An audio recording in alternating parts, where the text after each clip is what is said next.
I want to welcome everybody today, starting an interview series with contract review advisors and individuals that have worked in the supply chain and procurement field. Today, we're talking with Joel Weina, and Joel has had a tremendous career working within supply chain and procurement, working at multiple companies, and really doing everything from taking an organization that was, I'll say, decentralized to really kind of I'll say more of a centralized environment and putting in best practices. So it's really a great story. And I want to welcome Joel here today to be with us. And Joel, again, if you could introduce yourself, and we'll kind of go right into a little Q&A. Sure. Thank you, David. Joel Weina, procurement professional for the last 27 odd years, both civilian and governmental. I started out my procurement career as a Naval Supply Corps officer, as you can see the naval ship behind me. But throughout my career, moving up through the ranks, and really had made my niche now in building out supply chain procurement organizations, from taking them from decentralized to centralized, bringing in software automation packages, optimizing the organizations, and then driving out that non-value added activity that happens within procurement organizations. Thank you, Joel. And I have to reflect, Joel, because I was looking back as to when we met, and I was going back to like 2006. And I remember you at R. Donnelley. And again, I guess the tie-in for me is that's where I started my career at R. Donnelley as well. But when you and I had first met, and again, you were in the indirect space there, and I think probably one of the first things we looked at, we were trying to say, okay, I guess you were questioning, how can you add value to what I'm doing, David? And I think for those that don't know some of the background for me, I started one of the first GPOs in North American indirect, and that really led me to kind of my sourcing experience. But that really lent itself to the collaborative model of working together and having conversations. And when you and I spoke, Joel, then it was, okay, if you could take a look at this area and provide some value, then you would give us an opportunity, and it worked out well for you. But again, I know you had some challenges there at R. Donnelley too, and things that you had to accomplish. So, I don't know, any particular areas there that when you looked at R. Donnelley that stood out to you, you were proud to accomplish there? Yeah, when I look at that, and especially looking back at the organization and the stuff that we did there, and I was still wet behind the ears at that time, just coming not too long before that, coming out of the military. And yeah, we were doing sourcing efforts. It was both on the office supplies and then also on MRO area, if I recall that correctly. Yes. And we just went through our own internal sourcing efforts and thought there was no way that you guys could come in and beat out what we had. And it was just giving you guys a try, and looking at it and driving it. I think we did double-digit savings even on top of what we had before, which was double-digit savings. And it's just purely by looking at it and getting the best practices that you guys bring to the party, right? So. Not only that, I mean, if we talk about other things, but another feather in the cap, at R. Donnelley was the fact that when I did Inc., and I know that's outside of kind of the contract or for GPO type of stuff, but it's really looking at that sourcing process and driving that sourcing process, and we're able to drive huge savings on that by getting into the data-driven decisions, which is kind of key when yourself, David, and your team gets involved. Is you're looking at the data and seeing what you're doing, and then looking at the contracts and trying to drive the optimization of those contracts using the data that is provided, and then bringing it back and showing here's where the value creation is. And it's all about value creation. It may not be just pure savings. It could be value creation from increasing services at the same price, et cetera. Oh, absolutely. And I think that's so key when, especially maybe in today's environment, it's cost savings, but I think we need to look at the contract, the terms and conditions. What is everything that goes into the overall value? To your point, the value creation is so critical. So, yeah, when you look at it, David, I apologize for cutting you off there, but It's really, when you look at those efforts, and as a procurement professional, you got to look at your stakeholders, right? And your stakeholders, you have to figure out what their critical success factors are. Mhm. And a lot of times it's not savings. I mean, I know, savings can be and I apologize for I've been using this phrase for a long time, the crack cocaine of senior leaders, because as soon as you give them some savings, they want more and more and more. But not all the time is it the best solution is to have the savings, because you may not be meeting that critical success factor like we talked before. Is maybe it is increasing the services for the same cost that you have, which is then providing your internal stakeholders a better customer service and better product that you're delivering to them. So there could be no savings, Right. but increased service. No, absolutely. No, I'm glad that you pointed that out. I wrote down, I remember going back to, just because again, I know you've been at multiple companies, and I was looking at, when you were at Guardian Alarm, you really had your hands full, all the locations, and everybody was running independently. Can you explain how you implemented the key procurement strategies and how you ensured that the strategies and schedules were aligned with the organizational objectives? If you could share that, I think that's a great story.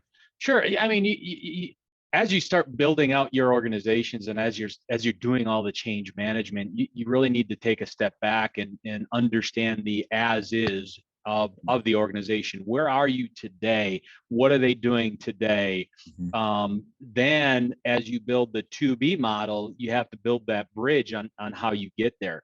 So it is a lot of communication. It's a lot of explanation. It's developing the WIFM, what's in it for them, so that you can bring them along.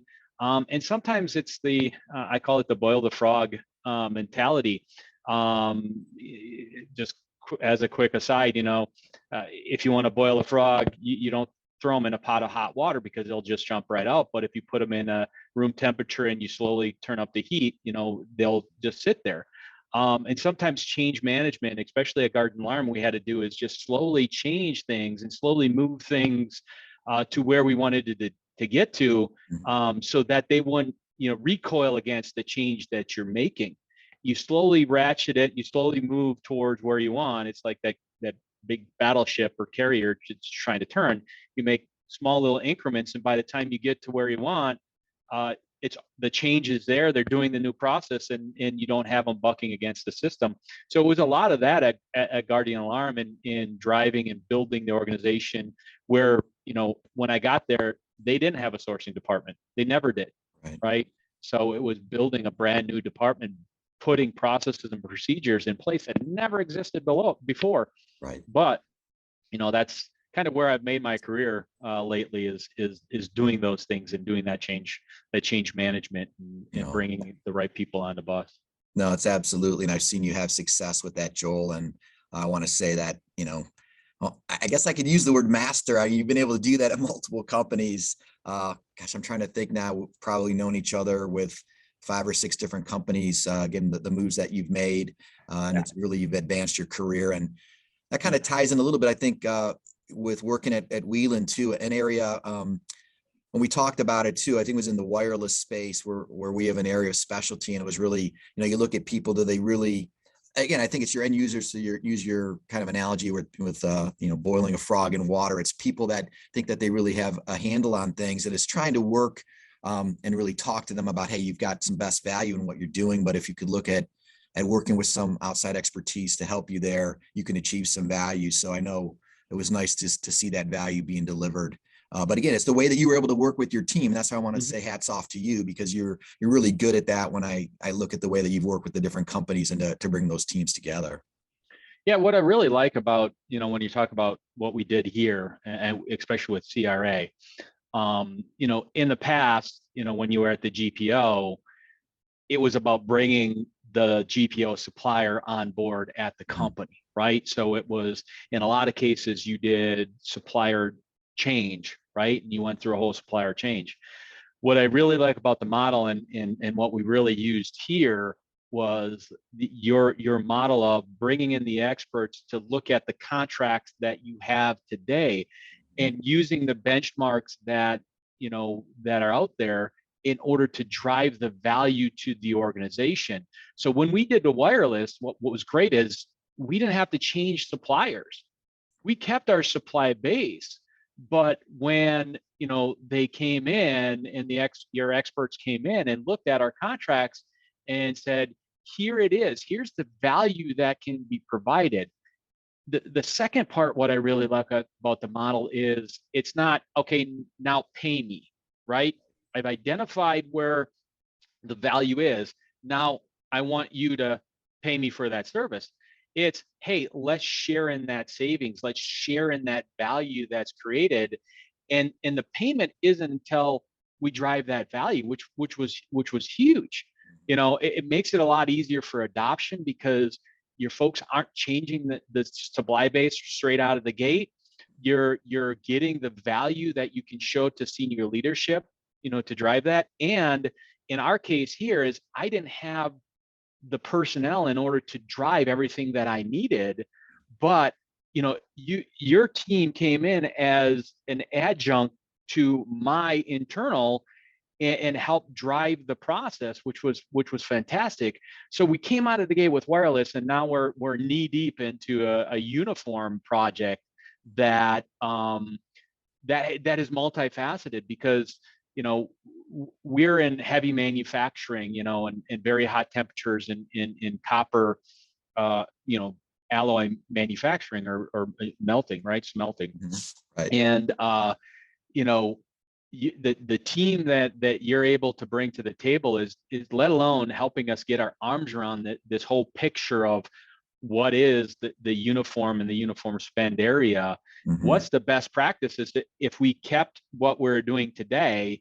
what was the value creation, but we're trying to ratchet up our safety standards. Right. And the expertise that your team is bringing in to our effort helps us to develop the new uniform standards, that test those uniform standards into our operation, and then able to implement that across the entire North American waterfront, which is a huge value because your team has the expertise. They've been in the industries that we're looking at doing, right, where we're looking at the spend. And so there's a not the learning curve that if you hire somebody in that would have to go off of, right, or try to find somebody. You bring those to bear, which is huge.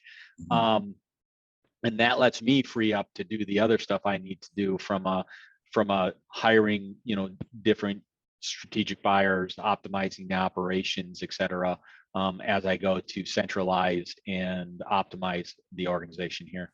Absolutely. And really to maybe tie that into one of the points you made earlier, and as we've gone through and to look at all the uniforms and all the specifications and what is needed, it's also then looking at upgrading what you had and a new design even. So it could be the point where we see what, if it was just a baseline, what that savings would be.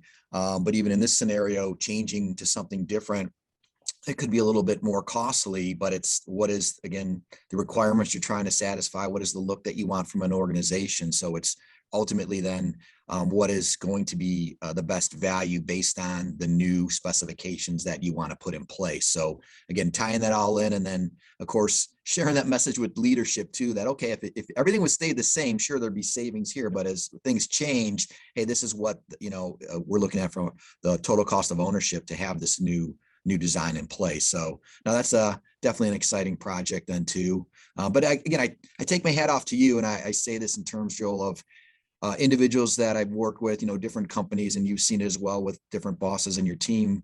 It's just people being open to how can you look at new ways of approaching something and an opportunity versus, again, I think at times when people are so used to just kind of operating in their own silos, and you're not exposed to maybe all the ideas and opportunities on how you can enhance a current contract that you're dealing with. So you've always been open to that. So I want to say that's really a great asset that you've brought to every company that at least I've worked with you at. And obviously when you're delivering the value and cost savings, that speaks volumes to your leadership style and your open mentality to working with people on the outside, whether it's my company or any other company that I know you've done other projects with other companies. So again, just about achieving that value for your organization. So.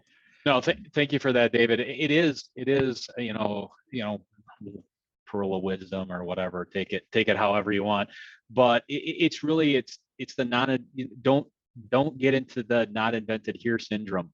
There's so many good best practices out there. And throughout my career, it's been talking to, if I'm at a trade show, I'm at whatever, it's talking to the other professionals and bantering back and forth to understand what they're doing and how they're solving some of those issues. Because 9 times out of 10, the things that you're wrestling with, right, the alligators that you're wrestling with, somebody else wrestled with them. So why reinvent the wheel? It's out there. You need to talk to folks like yourself or others in the industries, other professionals, at these these trade shows, these industry think tanks, whatever it may be, and really thinking outside, and I hate to use the word the box, but you can't stay within the 4 walls. You got to get out and talk to folks.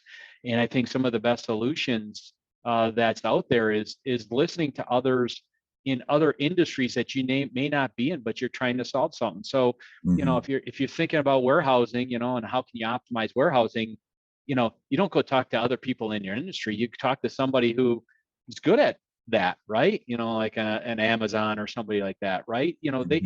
Somebody who has that and they're known for that. That's who you want to go talk to say, hey, what are you doing? What's the best practice out there? How you what trials and tribulations are you having, right? And that's where you're going to find those best practices out there, and you need to do that. And it is about networking, right? David, we've known each other and for many moons now, right? Many revolutions around the sun.